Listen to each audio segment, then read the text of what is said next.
চোখের সামনে ওকে খাঁচায় বন্দি পাখির মতো আটকে রাখতে হবে। ওরা শখ হচ্ছে, তাই না? তোমার দুটো ডানা না আমি মুড়িয়ে ভেঙে দেবো আরিয়া। শুভলক্ষ্মী আরিয়ার ব্যাপারে জানার পর কান্নায় ভেঙে পড়ে। আমার মেয়েটা যে কি অবস্থায় আছে আমি কিছুই জানি না। ওই আকাশ সেন যে মেয়েটার সাথে কি কি করছে আমি কিছুই বুঝতে পারছি না। কেশব বলে, মা চিন্তা করো না, একবার যখন বুনুর খোঁজ পাওয়া গেছে যেখান থেকেই হোক আমরা ফিরিয়ে আনবো।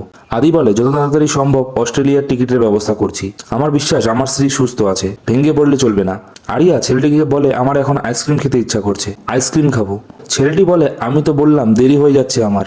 আরিয়া তখন বলে, ঢুকতে যদি না দেয় তোমাকে হোস্টেলে তাহলে প্রাচীল টপকে ঢুকবে। আইসক্রিম যখন খাবো বলছি তখন আমাকে খাওয়াতেই হবে।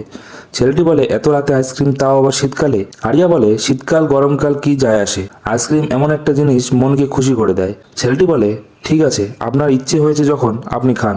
আরিয়া বলে, আমার কথা মানতে হবে, আমার বন্ধুরা আমার কথা মেনে চলে, দামি আইসক্রিম খাওয়ানোর মতো টাকা কিন্তু আমার কাছে নেই। পরবর্তী পর্বটি দেখতে হলে চ্যানেলটিকে অবশ্যই লাইক এবং সাবস্ক্রাইব করুন।